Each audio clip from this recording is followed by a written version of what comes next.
오늘 우리에게 주신 하나님의 말씀은 창세기 30장 1절부터 13절까지 저 한 절, 여러분 한 절 교독하도록 하겠습니다.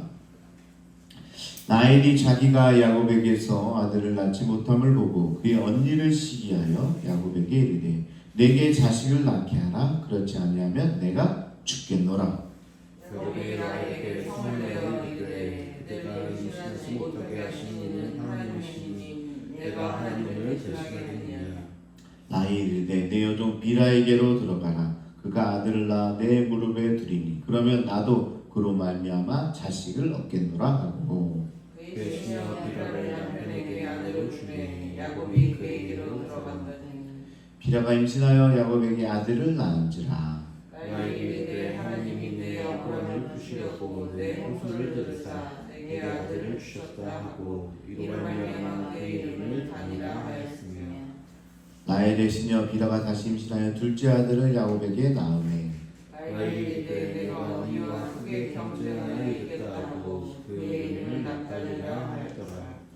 레아가 자기의 출산이 멈춤을 보고 그녀의 시녀 실바를 데려다가 야곱에게 주어 아내로 삼게 하였더니 레아의 시녀 실바가 야곱에게서 아들을 낳으니 레아가 이르되 복되도다 하고 그의 이름을 가시라 하였으며 레아의 시녀 실바가 둘째 아들을 야곱에게 낳으니. 함께 읽습니다. 레아가 이르되 기쁘도다 모든 딸들이 나를 기쁜 자 하고 그의 이름을 아셀이라 하였더라. 아멘. 사랑하는 성도 여러분 평안하십니까? 어제 말씀을 통해서 사랑받지 못한다는 게 얼마나 서러운 일인지 보았는데요. 근데 이 주제는 창세기를 이끄는 주요 메인스트림 맥락이 됩니다. 사랑받지 못한다. 이게 계속적으로 등장하는 주제라는 거죠.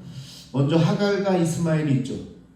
모르겠어요. 아브라함에게는 사랑을 받았는지 모르겠지만 결국 사라의 압력을 통해서 이 하갈하고 이스마엘이 쫓겨나게 되는 거죠. 이것도 사랑받지 못한 거죠. 다음으로는 이삭의 장자인 에서 이야기가 나옵니다. 그도 어떻게 보면 이삭의 사랑을 받았는지도 모르겠지만 결국 아브라함과 이스마엘과 마찬가지로 택함을 받지 못한 아들이 되고 맙니다.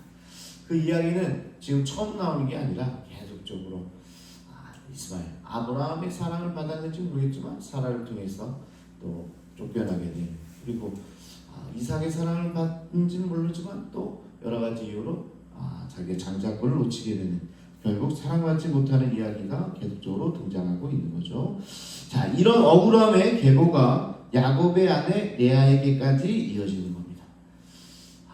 그러니까 레아를 보니까 불쌍한 마음도 들고, 그런데 이게 바로 말씀을 이끌어가는 어떤 스트림이다, 이게 주제다라는 생각을 하면 좋을 것 같습니다. 자, 레아는 정부에다가 내 아들이나 낳았음에도 불구하고 남편에게 사랑받지 못했죠. 이런 긴장이 오늘 말씀을 통해서 증폭이 되고 있는데요. 레아에서 시작된 이 긴장이 이 가정 전체를 휘말고 있다라는 겁니다.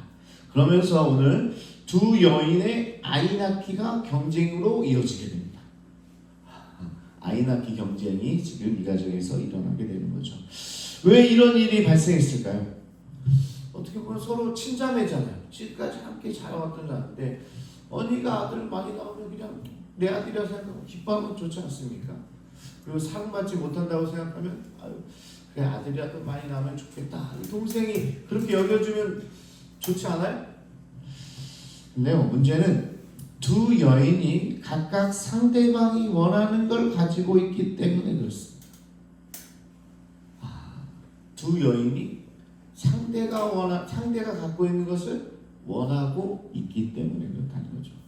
레아는 아들들을, 라헬은 남편의 사랑을 소유하고 있는데요. 서로가 뭐예요? 상대방이 가진 것을 내가 가졌으면, 이런 마음이 여기에 있는 거죠. 그럼 반대로 가졌으면 행복했을까요? 레아가 남편의 사랑을 받고 있고 라헬이 아들을 막 쑥쑥 낳아서 아들이 여러 명 있다면 그러면 둘이 행복했을까요? 그것도 아니겠죠. 불행히도 새로운 세대는 갈등 속에서 피어나고 이런 장애가 더욱더 커지고 있음을 보게 됩니다. 사실 불임의 문제는 아브라함 가족에게 빼놓을 수 없는 문제였죠. 그래도 아브라함은 사라의 불임에 대해 마지못해 다른 방도를 찾긴 했어도 끝까지 아내를 품었고 결국 믿음으로 이삭을 얻었습니다. 이삭의 경우는 어떻습니까? 아내 리브가의 불임에 대해 오랫동안 기도했음을 우리는 잘 알고 있습니다. 정말 모범적인 가정이죠. 아내가 애를 못 낳으니까 이삭도 기도하고 리브가도 기도하면서 결국 기도를 통해서 애를 갖게 되었다는 거죠. 그렇다면 라헬은 이 문제를 어떻게 해결해야 될까요? 어떤 방법을 써야 됩니까? 우리 눈에 보이잖아요. 근데 라헬은 누구의 방법을 쫓아요? 사라의 방법을 쫓아갑니다. 대리모를 통해서라도 아이를 얻으려고 야곱을 부추기고 있는 거죠. 똑같은 방법을, 손조가 했던 똑같은 방법을 지금 라헬도 쓰고 있는 거죠. 자, 1절에 보니까 언니를 시기하여 야곱에게 이르되 내게 자식을 낳게 하라. 그렇지 아니하면 내가 죽겠노라. 아주 비장하죠. 아들 낳지 않으면 내가 죽겠다. 먼저 시기한다라는 표현이 나오는데요. 이 시기한다 히브리어 카나는 어떻게 보면 시기도 되지만 의심이란 뜻도 여기에 포함되어 있습니다. 의심이란 이야기. 그럼 라헬은 언니를 질투하는 동시에 자신에 대한 야곱의 사랑이 변했는지 의심하고 있는 거예요. 언니를 의심한다는 건 뭐예요? 꼭 남편이 변한 게 아닌가. 좀 이해가 됩니까? 그렇잖아요. 100일 동안 있는데 99일을 나랑 있어요. 그런데 하루 언니한테 갔다 오는데 언니는 그렇게 어떻게 그냥 쑥쑥 나는 거예요, 애를. 그러니까 지금 라헬 입장에서는 이게 나랑 있는 것 같으면서도 거기가 있는 거 아닌가? 이렇게 의심이 지금 드는 거죠. 그러니까 이게 어떻게 보면 시기와 의심이 동시에 지금 들고 있다는 이야기입니다. 그러면서 별의별 생각을 다 하고 있는 거예요. 이 망상이 라헬의 이 생각 쪽에 그냥 보통 생각이 아니라 망상이 막 들면서 시기와 질투로 막 하고 이제 막 분노가 차오르고 있는 거죠. 그러면서 라헬은 내게 자식을 낳게 하라. 그리고 야곱에게 생떼를 부립니다. 자신이 출산하지 못하는 원인이 야곱에게 있다고 책임 전가를 하고 있는 거죠. 심지어 그렇지 아니하면 내가 죽겠다 라고 말하면서 자신의 고통이 극한에 이르렀음을 보여주고 있는 겁니다. 아주 전통적인 방법이죠. 언제요? 아이들이 때를 쓸 때 나 오늘부터 밥 안 먹을 거야. 나 안 먹을 거야. 이게 죽겠다는 얘기죠. 그러면서 때를 쓰는 거죠. 아주 전통적인 방법입니다. 근데요, 가끔 이 방법을요, 교회 내에서도 자주 보게 됩니다. 목사님, 저 이래서요, 다음 주부터 교회 안 나갈 거예요. 아, 교회 가요? 나한테 이거 안 해주니까요, 나 이제 교회 안 갈 거예요. 여러분, 교회가 나와준 겁니까? 뭘 해줘야 교회 온다고 이야기하는 거예요? 그 예배도 마찬가지입니다. 예배를 드려주는 곳입니까? 예배 드리는 것이요. 예배 드리는 것이 정말 자기의 생명을 살리는 일이고 그곳에서 풍성한 삶을 살아가서 자기에게 좋은 건데요. 어떤 분은 예배를 드려준다. 목사님 봐서 내가 예배 드려주는 거예요. 그러니까 와서 교회에다가 이것저것 요구해요. 내가 예배 드려줬는데 왜 나한테 이렇게 안 해줍니까? 교회가 뭘 해주는 됩니까? 그게 우리 한국교회 망조입니다. 망하는 길이에요. 성도들이 와서 교회에서 뭔가를 얻으려고 하고 뭔가 해주는 것처럼 여기고 교회에 빠지는 것이 무슨 큰 이렇게 지금 라헬처럼 큰 소리 치면서 내가 교회 안 나갈 거야 이제부터. 안 나오지 마세요. 자기 손해예요. 그런 분들은 안 나와도 됩니다. 자, 오늘도 지금 라헬이 지금 그러고 있는 거예요. 나에게 아들을 낳게 하라. 그럼 내가 안 낳으면 죽겠다. 그러니까 야곱도 그러잖아요. 내가 어떻게 하냐. 그 하나님이 하실 일을 왜 나한테 지금 그러고 있냐. 그러다가 참다 야곱이 화를 냅니다. 야, 성경에서 이걸 표현하고 있다는 거는요, 정말 화가 머리 끝까지 났다는 거예요, 야곱이. 여기서 성을 내다 하라는요, 히브리어 동사로 감정을 표현하는 단어로 야곱의 분노가 매우 극심함을 보여주고 있습니다. 화가 머리 끝까지 난 겁니다. 자, 부부싸움은 칼로 물베기란 말도 있긴 하지만, 부부는 원래 싸우게 돼 있어요. 그런데 이거는 부부싸움 정도가 아니라 정말 엄청난 분노가 양 가운데 있는 거죠.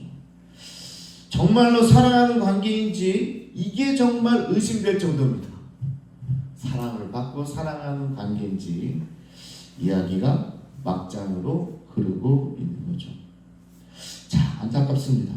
이런 모습은 리브가와 이삭의 모습과는 전혀 달라요. 부모의 모습과는 다릅니다. 리브가는 불임 때문에 남편을 협박하지도 않았고요. 이삭도 불임 상태에 있는 아내에게 성을 내는 대신에 아내를 돌봐주고 또 임신할 수 있도록 같이 기도했잖아요. 리브가는 문제를 하나님께 가져갔고 자신의 문제를 먼저 인정하고 하나님께 구하는 태도를 구했습니다. 반면에 라헬은 자기 문제를 인정하지도 하나님께 구하지도 않고 그저 아들을 많이 낳는 언니가 너무 믿고 남편 야곱이 원망스러울 따름이었다. 그런데 진짜 그런가? 지금까지 남편에게 엄청난 사랑을 받아온 게 누구예요? 라헬이잖아요. 자기가 불행한 여인입니까? 어제도 나눴지만 자기에게 없는 것만을 바라보니까 행복한 상황에서도 불행하다고 여기는 거예요. 레아가 볼 때는 정말 라헬이 부러웠을 거예요. 그런데 행복한 상황임에도 불구하고 뭐 하나 조그만 게 없으니까 그것 때문에 자기는 불행하다고 죽고 싶다고 지금 이야기하고 있는 거죠. 참 안타까운 일입니다. 이처럼 사람의 힘으로 어떻게 할 수 없는 상황에 처했을 때 어떤 반응을 보일지는 우리의 각자의 성품과 믿음에 달려있다라는 겁니다. 이럴 때 사람이 보입니다. 보통 사람들은요 자기를 잘 감추고 있는데 그래서 그 골프 칠 때 사람의 인격이 보인다는 말도 있어요. 골프가 여러 가지 상황이 찾아오기 때문에 골프를 치면요 그 사람이 평소에 어떤 사람인지 드러날 때가 있어요. 보러 이럴 때죠. 정말 상황이 극한 상황에 가면요 그 전에는 굉장히 나이스하고 뭐 좋게 막 그런데 그런 상황에 그 사람의 본 모습이 나타나기도 한다는 거죠. 그러니까 우리는 이럴 때 오히려 극한에 처했을 때 성숙한 신앙의 모습을 띌 수 있어야 한다는 겁니다. 결국 라헬은 리브가가 아니라 사라의 방식을 따르게 되는데 자녀를 낳아야 한다는 강박, 자신을 도와주지 않는 것처럼 보이는 남편, 자기 뜻대로 되지 않는 자기 몸이라는 조건에서 무리수를 띠게 됩니다. 사라의 시녀 하갈이 이스마엘을 낳은 것처럼 라헬도 시녀 비라로 하여금 아들을 낳게 하고 있는 거죠. 그러면서 여기서부터 문제가 또 시작되고 있는 겁니다. 봤잖아요. 이스마엘이 문제의 시작점이 된 것처럼 오늘 또 이런 아들들이 문제를 일으키게 될 겁니다. 자, 여기서 어떤 분은 아브라함과 사라도 그랬지 않습니까? 그렇게 반문할 수도 있겠는데요. 그러나 당시의 일반적인 시대 현상일 수도 있지만 그때는 뭐 대리모를 통해서 또 우리 한국도 시바지 하면서 뭐 이렇게 했다고 할 수는 있겠지만 성경은 이것이 잘못됐다라고 지적하고 있는 거죠. 문제를 해결하기 위해 선택한 방법이라 할지라도 하나님이 보시기에 옳지 않다면 우리는 돌이켜야 하는 것입니다. 우리는 이미 사라가 이스마엘을 얻음으로써 얼마나 고통받았는지 잘 알고 있기 때문에 그런 거죠. 하지만 끝내 라헬은 이 길을 가게 됩니다. 그러면서 라헬도 아이의 이름들을 자기가 직접 짓습니다. 야곱은 뭐 하는지 몰라요. 야곱은 지금 고래 싸움에 지금 새우등 터지고 있죠. 부인 둘이 그냥 막 치고받고 싸우니까 그냥 야곱은 그냥 말도 못하고 어디서 지금 그래서 아이들의 이름을 짓는데 이 아이들의 이름 속에 라헬의 속마음을 엿볼 수 있습니다. 첫째 아들의 이름을 뭐라고 줬어요? 단이라고 줬습니다. 신원이라는 뜻이죠. 출산을 통해 자신의 억울함이 풀렸다는 말입니다. 오늘 뭐가 억울할까요? 여러분 라헬이 뭐가 억울해요? 저도 지금까지 생각해 본 적이 없었는데요. 왜 억울할까? 왜 하나님이 나의 억울함을 풀어줬다고 이야기할까? 찾아보니까요. 아마도 라헬이 지금 겪고 있는 불임이 죄로 인한 형벌이라는 암묵적인 비난을 받아왔다는 말입니다. 무슨 말인지 이해가 됐어요? 야, 네가 지금 언니를 불행하게 만든 그 죄 때문에 너는 아이를 못 낳는 거야? 옆에 사람들이 그렇게 이야기한 거예요. 옆에서 비난을 하는 거예요. 네가 언니의 남편을 뺏어간 거 아니야? 그래서 네가 그런 죄를 져가지고 지금 아들이 없는 거야. 이 보통 애를 못 낳는 건요 저주받았다고 당시 생각했다고 그랬잖아요. 그러니까 이런 세상의 비난을 받은 거예요. 그러니까 라헬도 억울한 거예요. 내가 뭐 그렇게 했나? 다 아버지가 그런 거 아닙니까? 아버지가 이렇게 만든 거 아니에요? 자기도 그냥 뭐 사랑받은 죄밖에 없죠. 그런데 애를 못 낳으니까 여러 가지 소리를 들으니까 이게 너무 억울한 거예요. 이 억울함이 커지니까 이런 무리수도 띄게 되는데 결국 이 억울함을 자기 아들의 이름에 넣었다는 거죠. 뭐 시녀가 났어도 자기 아들에게 이름을 단으로 하면서 하나님께서 나의 억울함을 풀어주셨다 이렇게 표현하고 있는 거죠. 그리고 둘째 아들을 낳았더니 이름을 뭐라고 그래요? 납달리라고 얘기합니다. 어제 보니까 어제 수요일에 보니까요. 어제 새벽에 얘기한 그 야곱의 아들들의 이름을 권사님들이 다 알고 있더라고요. 그래서 이거 사실 성경 퀴즈 나와도 그냥 신학생들 다 못 맞히는 건데 어떻게 권사님들이 아시나 했더니 이렇게 풀어줘서 얘기해 주니까 기억이 나는 거죠. 자, 두 번째 아들 이름 뭐라고요? 납달리입니다. 납달리. 이거는 굉장히 직설적인데요. 무슨 뜻이냐? 언니와의 경쟁에서 이겼다. 라헬이 이야기하는 거예요. 언니와 무슨 경쟁하고 있어요? 아기 낳기 경쟁을 하고 있죠. 참 어떻게 보면 야곱하고 닮아 있습니다. 참 야곱의 모습이죠. 형과 경쟁하던 모습이 아내들 사이에서도 지금 일어나고 있다. 그런데 제가 한번 생각을 해봤어요. 정말 이겼습니까? 지금 어떻게 돼요? 4대2죠. 4대2면 누가 이긴 거예요? 그것도요 4대2인데 둘은 지가 났어요? 그러니까 4대 빵이죠. 네, 이 표현으로 봐서는요 이기고 싶은 라헬의 마음을 담고 있는 게 아닐까. 언니를 이기고 싶은 거예요. 그러니까 이름에다 갖다 거기다 붙여놨어. 내가 언니랑 싸워서 이겼다. 그래서 라헬의 마음이 억울함과 경쟁심으로 가득 차 있음을 보게 됩니다. 그러니까 레아도 가만히 있지 않죠. 9절에 레아는 자기의 시녀 실바를 야곱에게 보냅니다. 실바가 아들 둘을 낳게 되는데요. 하나는 가시고 둘째는 아셀입니다. 라헬과 조금 다른 점은요. 이름에 경쟁 구도가 있는 게 아닙니다. 복되도다의 뜻의 갓과 기쁘다의 뜻의 아셀로 라헬은 전혀 의식하지 않고 자신에게 주어진 복을 누리고 있다는 거죠. 어떻게 이렇게 여유로울 수 있죠? 자기는 이미 내 아들이 있으니까. 레아가 더 착해서 이런 게 아니고요. 자기는 이미 가졌으니까 4명이나 있으니까 복되도다 라는 뜻으로 짓고 또 기쁘다 라는 뜻으로 짓고 그래서 아들이 몇이 됐어요?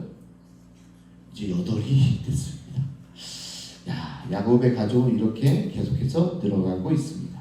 하녀들도 그들을 대신해서 계속 아이를 낳았고 야곱은 라헬과 레아의 등남 경쟁을 통해 결국은 12명의 아들을 갖게 됩니다. 고대 사회에서 자식이 많을수록 큰 세력을 형성하게 되니까 어쩌면 이 모습을 보면서 야곱도 좋은 일이라고 판단했을 수도 있어요. 괜찮겠다. 아들 많으면 좋지 뭐. 그런데 문제는 어디부터 시작돼요? 사실 솔로몬도 그런 거잖아요. 솔로몬도 정치 정책을 쳐면서 많은 나라들의 딸들을 갖다가 자기의 아내로 삼았잖아요. 근데 그게 결국 문제가 되는 겁니다. 우리나라 조선시대도 그렇잖아요. 그럼 정략적인 결혼을 통해서 막 이러는데 그 여자들이 그냥 옵니까? 자기의 우상을 데리고 오잖아요. 자기의 문화를 데리고 오는 거예요. 그리고 또 와서 가만히 있어요? 지들끼리 막 치고받고 싸우고 막 궁궐 안이 난리가 나잖아요. 성경을 안 읽어서 그렇습니다. 야곱을 보면 다 알 텐데. 그래서 야곱의 이런 사회, 어떻게 보면 고대 사회의 이런 모습들을 또 야곱의 가정을 통해서도 보게 되는 거죠. 야곱은 하나만 알았지 둘은 몰랐다는 겁니다. 그래서 자녀로 인해서 이 가정 가운데 계속 문제가 발생할 겁니다. 그래서 결국 요셉은 쫓겨나게 되는 거죠. 왜? 누구의 아들이니까? 라헬의 아들이니까. 하여튼 이 앞으로 그런 장면들도 우리 살펴볼 겁니다. 왜 형들이 왜 그냥 요셉을 그렇게 미워할까? 뭐 꿈 꿔서 자기는 뭐 이런 꿈 꿨다고 미워할까? 아니, 오늘 이런 말씀을 보면 이 배경이 가 있잖아요. 엄마 전부터 지금 싸우고 있는 거예요. 아기는 경쟁을 하고 있고 뭐 내가 언니를 이겼니 어쩌니 막 이런 얘기를 지금 다 자기 이름에 갖고 태어나는 거야. 에? 내 이름을 갖고 내가 납달리로 태어났는데 알고 보니까 엄마가 너무나 억울해가지고 내가 이겼다 이렇게 했던 사람이라면 어떻게 형제들과 대하겠습니까? 하여튼 그런 모습들이 오늘 가정 가운데 나타나 있다. 우리 함께 기도하겠습니다. 우리 야곱의 가정을 보면서 우리 가정에도 이런 모습은 없는가 좀 돌이켜봤으면 좋겠고요. 또 우리 라헬처럼 뭐가 안 이루어지면 내가 죽겠다. 아들을 낳지 않게. 이거는요 사실은요 야곱에게 한 얘기가 아니라 하나님께 한 이야기입니다. 야곱이 무슨 애들 낳게 할 능력이 있어요? 그러니까 라헬의 이 신호는 누구를 대상으로 하고 있어요? 사실은 하나님께 얘기하는 거예요. 야곱에게 말하지만 하나님 당신 내게 아들을 안 주면 나 확 죽어버릴 거야? 그런데 요즘 우리 신앙인들에게도 그런 게 너무 많다는 겁니다. 하나님께 이렇게 어떨 때는 대들고 내가 교회 안 나오겠다고 하고 내가 예배 안 드리겠다고 하고 그러면서 하나님께 이렇게 하지 말아야 될 이야기들을 지금 하고 살고 있는 게 우리의 모습은 아닐까요? 이 시간 아버지 돌아보기를 원합니다. 이 시간 우리 주여 한번 부르시고 통성으로 함께 기도하겠습니다. 주여